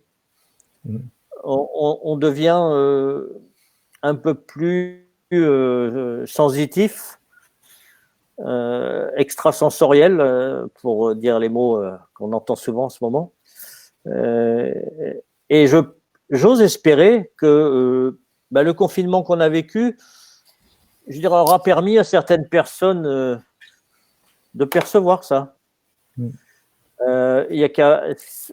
Bon, c'est vrai que je suis pas sorti tout de suite, pas les premiers jours, mais la première fois où je suis sorti après le confinement, je me suis amusé à observer les gens et on aurait cru que les gens redécouvraient le monde. Ils ressortaient de leurs quatre murs pour redécouvrir le monde. Alors évidemment, le point noir, c'est tous les déchets jetés partout, de masques essentiellement, qui sont mis en avant. Pourquoi? Parce que on nous l'impose. Mais il y a tellement d'autres choses aussi. Il y a tellement d'autres choses. Et donc, pour revenir à l'histoire au début de mon intervention là, cette histoire de photo. Les photos, ça arrive souvent. Hein. Dans la photo, si on dit je vais faire des photos, bon, je vais faire des photos. Mais si on n'est pas attentif, ça sert à rien. Hein. On peut emmener tous les appareils qu'on veut. C'est pas la quantité ni la super qualité qui va faire la différence. Je veux dire, avec des téléphones, on fait des très très bonnes photos. Oui.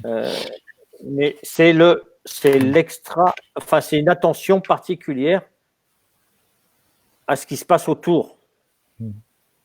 Et ça me paraît très important à développer. Oui, ça fait partie aussi de ça, oui, la récompense. Oui. Ce qui est aussi amusant, c'est de se dire, en prenant la photographie, Aujourd'hui, avec la photo, avec le numérique, on a aussi de la récompense immédiate. Avant, il fallait développer la photo. Hein. Prendre le temps déjà. Tu savais même pas ce que c'était. Tu savais même pas si la comment elle photo était. allait être réussie. Là, à la limite, tu la rates, tu le vois tout de suite, tu peux la reprendre. Quoi. À l'époque, tu n'avais qu'un shoot, hein, je dirais, quelque part. Alors, je vais vous donner un autre exemple. Hein. C'est que en numérique, évidemment, ça m'est arrivé aussi. Hein. On fait une photo, hop, puis on en fait une deuxième, puis une troisième, quatrième, puis après on regarde. Ah mince, la première, zut, il y a un petit truc qui ne va pas. On retourne au même endroit, mais vraiment la même chose. Et ça a déjà changé. Ça a déjà changé, ouais. Vous savez, en une demi-heure, vers 6-7 heures le soir, vous pourrez faire l'expérience. Là où il y a une ombre, vous mettez un repère. Et en une demi-heure, donc une demi-heure après, vous faites sonner votre téléphone et vous regardez où est l'ombre. Vous n'aurez pas du tout la même image. Donc en faisant 2 photos, on aura 2 récompenses. Mais... Alors là-dedans, moi, je trouve ça particulièrement intéressant. C'est effectivement, j'ai envie de dire, la récompense. Encore une fois, je supporte pas ce terme, mais encore une fois, je sais pas comment, en tout cas dans l'immédiateté, comment l'aborder. La récompense positive de ce qu'il y a, par rapport à la nature, par rapport à juste ce qui est présent. Tu parlais de la photographie et de l'ombre Manu, et Robert, tu parlais du lever de soleil. Ce sont des choses qui sont, j'ai envie de dire, presque de façon humaine, contextuelle, en fait, dans la présence, quand nous sommes à un moment donné dans cet instant présent qui reste quand même une image, hein, parce que je pense qu'on ne le seront jamais, puisqu'une pensée, à partir du moment où elle pense, elle est déjà partie, et, nous sommes déjà dans le passé ou dans le futur. Mais c'est de revenir à des choses essentielles. Mais pour autant, dans la récompense immédiate, je crois que il y a aussi à avoir des réponses de façon très rapide. C'est Internet peut-être qui a fait ça aussi d'une manière où nous avons l'habitude d'avoir l'information le plus rapidement possible. J'ai vu hier qu'il existait une application dite magique, une application smartphone qui traduisait en fait n'importe quel texte de façon immédiate. Voilà. Avec le smartphone, tu te balades et sur les panneaux, hop, ça te traduit de façon automatique. Qui ne demande même plus d'apprendre la langue. Hein, pour le coup. Voilà. Après, il y a les livraisons qui sont en 24 heures, bientôt dans 1 heure avec des drones. Qu'est-ce que j'ai noté d'autre? Et finalement, je discutais avec Pierre tout à l'heure qui disait quelque chose d'intéressant, qui dit on n'a plus le droit de perdre du temps. Tu vois et il posait le terme d'immédiateté. Et c'est juste vrai. Ouais. On n'a plus le droit de prendre du temps. Voilà, c'est-à-dire que même dans le travail, il y a cet effet d'immédiateté. Bravo, ça a été vite. Bravo, tu as fait ça avec efficacité. Bravo, tu peux encore faire mieux, plus vite. Et la prochaine fois, c'est juste fou quand même. On n'a plus l'habitude de prendre le temps de faire les choses ou de se donner de la flexibilité à l'intérieur. Internet, c'est même là, si nous sommes pris à nos propres jeux, parce que même là, c'est un Facebook Live. Mais oui. Donc, et même pour aller plus loin, ce qui me dérangeait, c'est qu'on a 30 secondes ou 40 secondes de latence quand vous posez les questions. C'est-à-dire, vous posez les questions sur Facebook et moi, ça met 30 secondes à peu près à arriver. Oui, et même là, ça me crée une frustration dans l'immédiateté, tu vois, qui est pas présente. C'est quand même dingue où on en est arrivé. Alors qu'avant, il fallait envoyer un courrier avec un timbre. Et attends, c'était il y a pas longtemps, hein, c'était il y a quoi, 20 ans, 25 ans. Bien sûr. Tu vois, il fallait attendre que le courrier il arrive, quoi. Le SMS, il n'existait pas, le téléphone, il n'existait pas, la vidéoconférence, ça n'existait pas, la vidéo tout court, ça n'existait pas. C'était avec des cassettes. Parler de la photographie, où effectivement l'argentique demandait des jours avant de pouvoir voir la photo qui avait été prise, qui était un mystère complet. Les cabines téléphoniques au lieu du téléphone portable, etc., etc. Alors, cette récompense immédiate, finalement, ça va dans le très très vite. Est-ce que c'est une bonne chose ou pas? Je sais pas. Qu'est-ce que vous en pensez, vous, de tout ça? Ça dépend. Est-ce que tu as la vidéo sur les marshmallows? Non. Oui, je regarde. Bah écoute, si tu veux, je la passe direct. Mais peut-être on la passe, comme ça on en parle après. Allez, regarde, tu as récompense immédiate, c'est parti. Ah. En même temps. Et c'est vrai, c'est ça. Et c'est ça qui est intéressant de se rendre compte, c'est que. On voit rien là. Oui, oui. Attends. Attends. Ouais, il est pressé. Oh, j'en peux plus de toi. On peut plus là. Voilà. Allez, c'est ça le chamallow. Avec ses mobs, ça fait de la peine presque. C'est terrible. Okay, sit in that chair. Ah, est-ce que c'est souligné? Alright, On voit here's the quelque deal. chose, mais on voit rien. Marshmallow, for you. You can Oui, either en grand. wait, Ça, on va le I'll mettre give en you grand. another one if C'est you wait, sous-titré. or you can eat it now. When I come back, I'll give you another one. So then you'll have to and stay in here and stay in the chair till I come back. Donc, Okay? si tu ne le manges pas, tu en auras deux. Alright.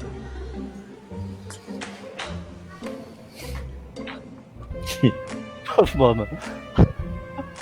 Oh, il le sent et tout. C'est horrible. Imagine. C'est horrible. C'est horrible, c'est horrible. Il regarde pas, tu sais, de peur de tenter.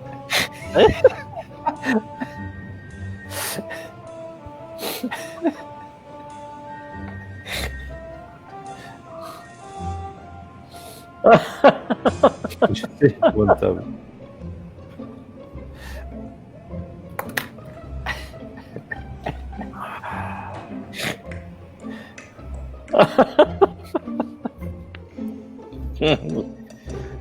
Excellent.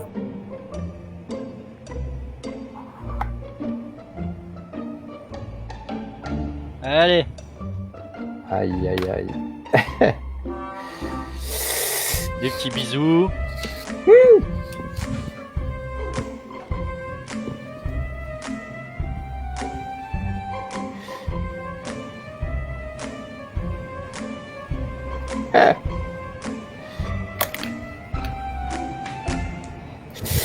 Oh, le conflit. Oh, le conflit, le pauvre homme. C'est horrible. How'd you do? horrible. You do good? You did? You wanted to eat it, didn't you? Yeah. So did I tell you to give you another one? Yeah. Okay, now you can have both. You need them. Voilà. Voilà. L'expérience Ouais. l'expérience du chamallow qui est ouais, très intéressante. Merci Nadia. C'est vrai, je Bravo, n'avais pas pensé bravo. à faire le lien. Ouais. Et oui. Et alors, oui, c'est horrible quelque part. Oui. Ce gamin, il Oui. est torturé. Ouais. Évidemment. Et oui, là-dedans, alors, disons que il y a eu pas mal de trucs qui ont été dits aussi là-dessus. Parce qu'au départ, on a fait cette expérience en disant que finalement, on voyait si les enfants pouvaient remettre, etc.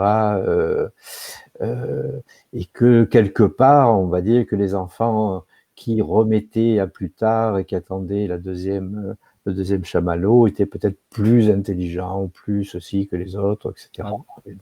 Bon, et en fait, bon, il y a pas mal de biais là-dedans. Et quelque part, pour certains, ce test démontre beaucoup plus la confiance que le gamin va avoir dans celui qui le teste. Ah. Voilà. Ouais, ça serait le lien de Parce le fait que- qu'ils tiennent ou pas. Il y a des gamins qui vont tenir, alors ils ont poursuivi l'expérience pendant X minutes, etc. Il y a des gamins qui vont tenir assez longtemps. Mais ça va être vraiment le truc, c'est vraiment la confiance qui est testée plus qu'autre chose là-dedans. Hein, est-ce que vraiment je vais vraiment l'avoir? Oh, et puis si je perds la confiance, ben je mange le premier, c'est fini, quoi. Voilà. C'est intéressant de ce point de vue-là. Parce que ça explique pas mal de comportements, disons. Ce qui est presque dommage, c'est qu'il nous en ait pas montré un qui mange tout de suite. Qui le mange, ça arrive. Hein. Il y a dû en avoir. Il y a plusieurs extraits. Hein, j'ai pris le plus court. D'accord. Il y a plusieurs extraits, plusieurs expériences. Donc sûrement, oui. Oui, il y en a, sûrement, bien sûr. Forcément. Parce que finalement, bon, apparemment, c'est une psychologue ou un truc comme ça qui fait ça. Oui, oui. il a toutes les raisons et pas de raison de lui faire confiance. Oui, Donc, mais alors, son comportement à lui, ils sont nets. Le comportement qu'on voit purement visuel, c'est et les attitudes sont intéressantes.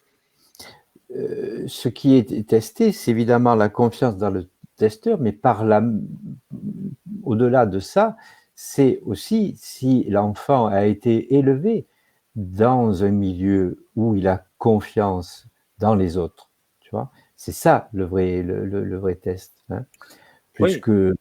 Et donc le testeur ne reprend. Robert est parti. Voilà. Il est allé manger un chamallow. Il mange au chamallow. Oui, la récompense immédiate. Oui, je pense qu'il y a du bon, il y a du bon, il y a du mauvais. Et dans la récompense immédiate, en attendant que notre ami Robert vienne, je pense qu'il est important de ne pas oublier qu'effectivement, la récompense, c'est aussi une histoire d'hormones. Voilà, au niveau stratégique. Je disais, Robert, que la récompense, c'est aussi une histoire d'hormones. Et je pense que pour qu'après nous puissions en parler de façon, parce qu'évidemment, tout n'est pas bien ou tout n'est pas bien. Dans la récompense, évidemment qu'il y a des choses que je pense qui sont paramétrables immédiates et d'autres où il serait plus intéressant de prendre un peu plus le temps, en tout cas de faire. Mais c'est aussi hormonal tout ça. On a un corps, hein. Oui, bien sûr. Voilà. Je crois que c'est un peu long au début. Voilà. Allez hop. Le saviez-vous? Le cerveau est programmé en priorité pour éviter l'effort et la douleur afin de privilégier le bien-être personnel. Il existe 4 centres principaux liés au circuit de la récompense et du plaisir. L'aire tegmentale ventrale, le noyau accumbens, le cortex préfrontal et l'amygdale. Ainsi, lorsqu'une incitation à l'action pour satisfaire un besoin est déclenchée, une voie liée au plaisir est stimulée.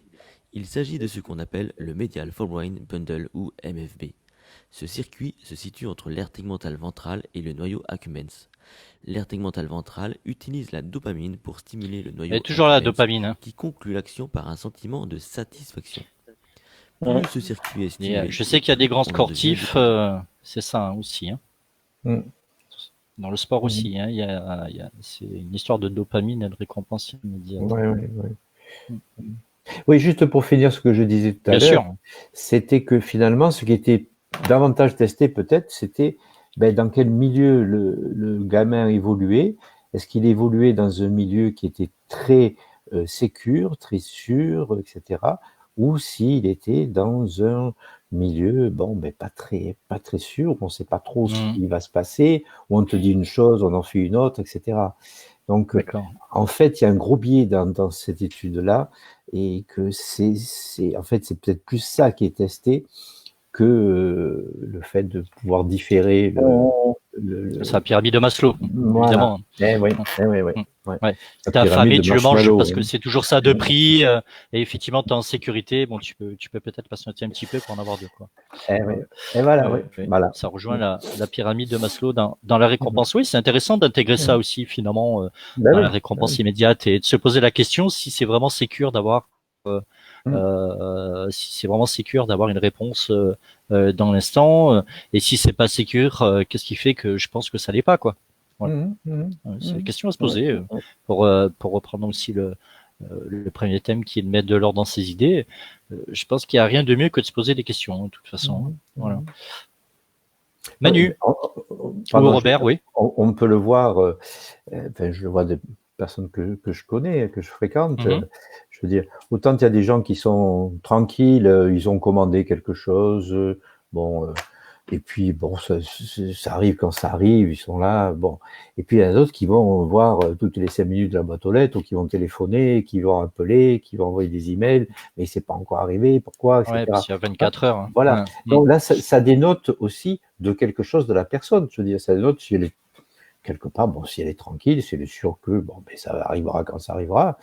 Et puis la personne qui est très insécure, quoi, qui est remplie de peur, remplie de Donc, oui, même si on peut on peut pas généraliser, mais pas généraliser. En plus, les transporteurs, c'est leur faute parce qu'en ce moment, ils sont à plus de 3 semaines et là, je me sens plus du tout en sécurité.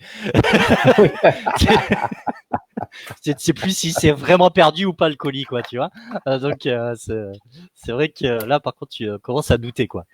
Tu vas te douter, voilà.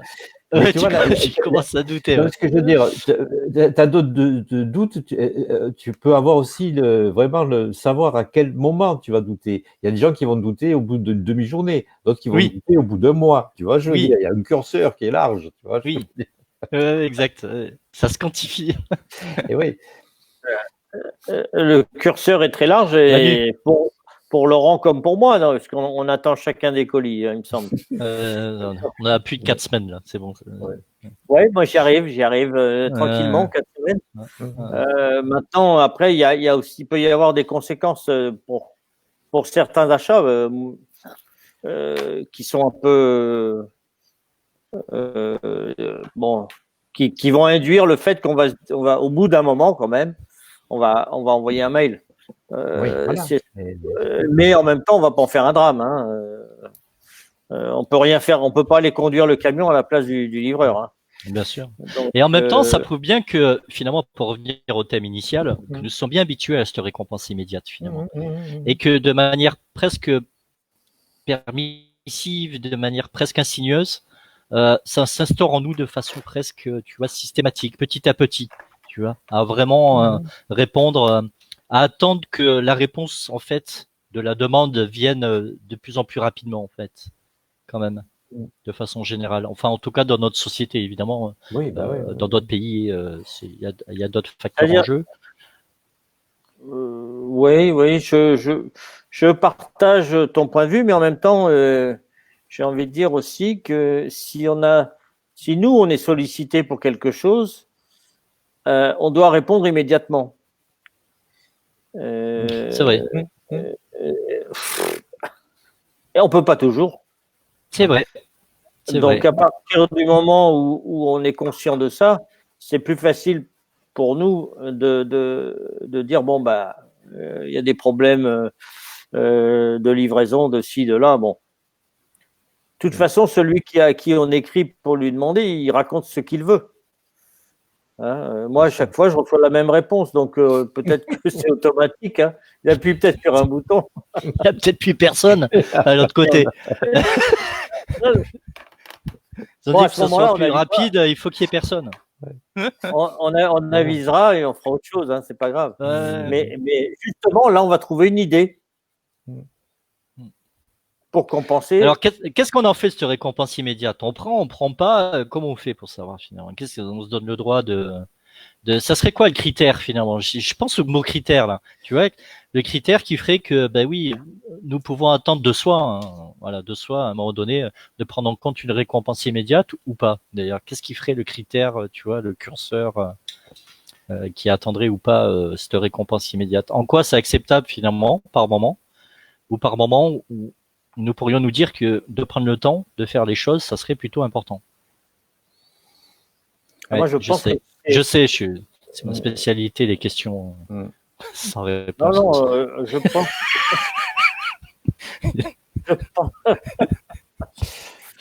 Ouais. Ça dédouane, c'est pas mal ça comme réponse. C'est vrai. Mais moi, je pense que... Ouais, bon, après, je pense que vraiment, il faut savoir ce qui vient de l'extérieur vient pas de nous et on peut rien y faire. Donc, il faut faut savoir attendre. Maintenant, si on a investi sur quelque chose et que on prend un risque, je sais pas moi, de perdre d'autres choses, ça va faire un peu râler, mais on peut rien faire. Alors, c'est pas très grave. La récompense sera d'autant meilleure quand ça va arriver. La récompense immédiate, elle est dans l'instant où on reçoit le colis. Si on prend l'exemple du colis, elle est pas. C'est l'ouverture même. Une fois que tu as ouvert le colis, ça y est, ça redescend. Voilà. Ou même pour n'importe quoi. la récompense immédiate, elle est dans l'instant de la récompense. Avant, c'est avant, on peut rien y faire. Et souvent, après, on est content, on a eu notre petite récompense, on pose ça et on fait autre chose. Alors, oui, c'est-à-dire qu'il y a deux choses, il y a récompense et récompense immédiate. Hein. Donc, voilà. Bon, la récompense immédiate qui nous occupe là, c'est vraiment c'est lié à la rapidité de la chose que l'on convoite, dont on a envie. Alors, est-ce que c'est bien, mal, j'en sais rien. Parfois, oui, ça fait du bien d'avoir tout de suite ce que l'on désire. Et puis parfois, c'est vachement bien de savoir attendre et de différer, je veux dire, le plaisir. C'est deux choses. Bon, moi, je vois que dans mon fonctionnement, parfois c'est un, parfois c'est l'autre, ça dépend. Il y a des choses que je sais que je pourrais très bien attendre tranquillement.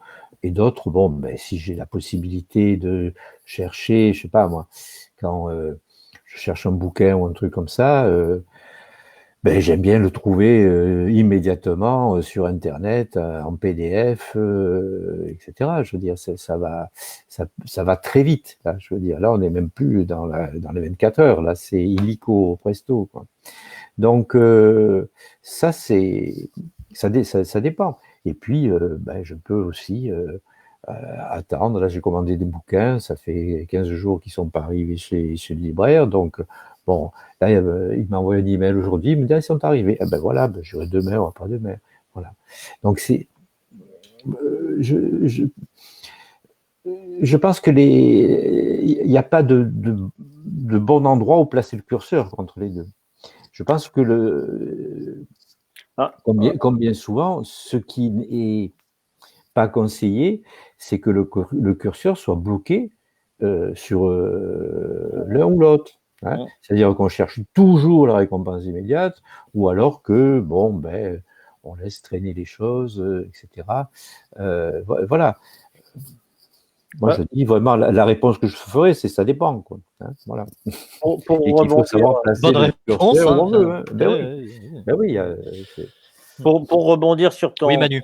ton histoire de livre, pour moi, la réponse immédiate, la récompense immédiate, par exemple, je l'ai eu tout à l'heure en trouvant ce livre.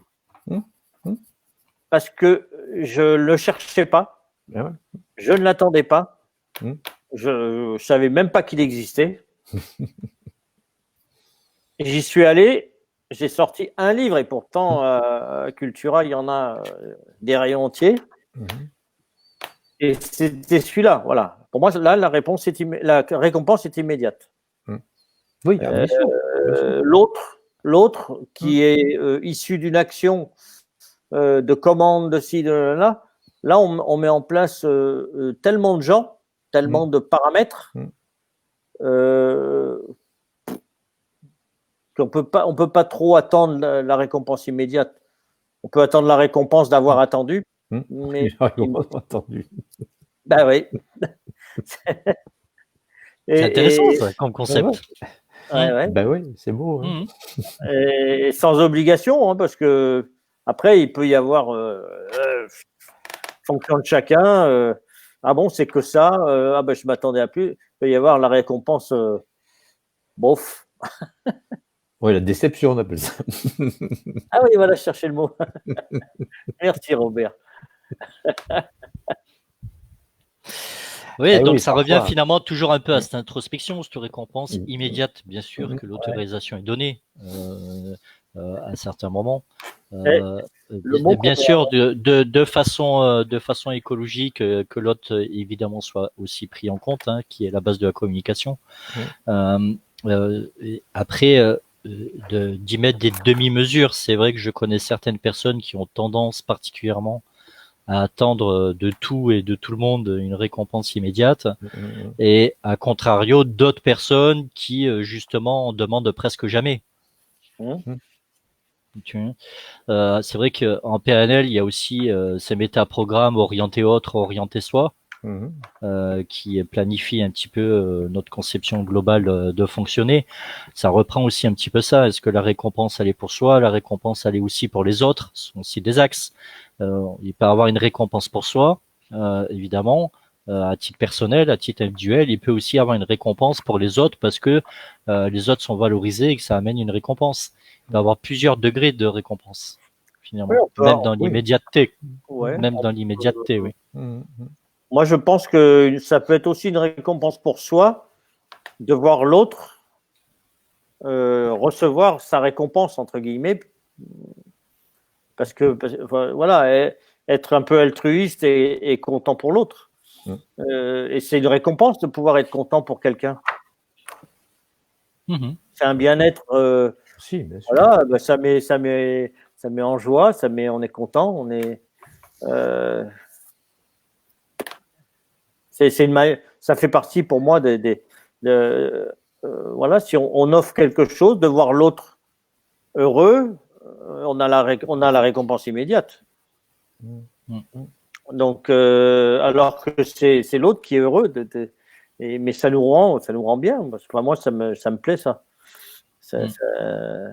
Surtout quand c'est inattendu. Hein. Je parle voilà, c'est spontané. Dans la spontanéité, c'est magique, ça. Qu'est-ce que nous pouvons apporter, messieurs, parce qu'on termine l'émission, hein, dans peut-être soit des petites astuces, soit des petits trucs assez efficaces pour nos téléspectateurs, pour mettre de l'ordre dans leurs idées ou cette récompense immédiate peut-être pour attendre un petit peu moins d'immédiateté. Tu sais que c'est pas évident parce que c'est extrêmement général comme question. Oui. Que en plus dans nos pratiques, nous avons une pratique qui est individuelle et personnelle, donc c'est pas évident. Mais je pense, alors pour commencer à y répondre, je pense que ça demande d'apprendre à se connaître un peu. Voilà. D'apprendre aussi la tolérance pour soi-même et de prendre le temps finalement de s'accorder ou pas les choses. Voilà. De s'accorder ou pas les réponses. Je sais que moi de plus en plus, je suis une personne qui dit que je sais pas. Voilà. Parce que ça me laisse le temps aussi, l'occasion d'y réfléchir, et que plutôt que de dire quelque chose qui peut-être aurait pas de sens ou serait pas en mon sens suffisamment peut-être précis ou représenterait un petit peu ce que je pense dans mes idées justement, plutôt que d'y donner une récompense immédiate à l'autre ou même à moi-même, parce que le fait de répondre c'est aussi une récompense à moi-même. C'est comme si en fait je pouvais avoir la réponse à tout. Je m'accorde aussi le fait que de pas me donner une récompense immédiate dans la réponse et de me dire que je sais pas, et ça me donne un axe de travail, ça me donne un axe de réflexion. Et je pense que c'est, enfin, en mon sens, évidemment, plutôt sain de prendre le temps. Voilà, parfois. Rien ne presse. Rien ne presse. Sauf les impôts. Hein. C'était hier ou avant-hier, hein, les amis. Je vous le dis, si vous avez oublié, c'est 10%. C'est immédiat. Il n'y a pas de mais. Il n'y a pas de mais hein, chez eux. Qu'est-ce que vous vouliez rajouter avant la fin de l'émission, monsieur? Qu'est-ce que vous vouliez rajouter avant la fin de l'émission? Bon, moi, ça va être très court. Je vais faire une réponse très taoïste. Hein. Ouais. Celui qui sait se contenter est riche. Ah, très joli. Non, j'aime beaucoup. Hein. Ben oui. Ouais. Ben oui, oui.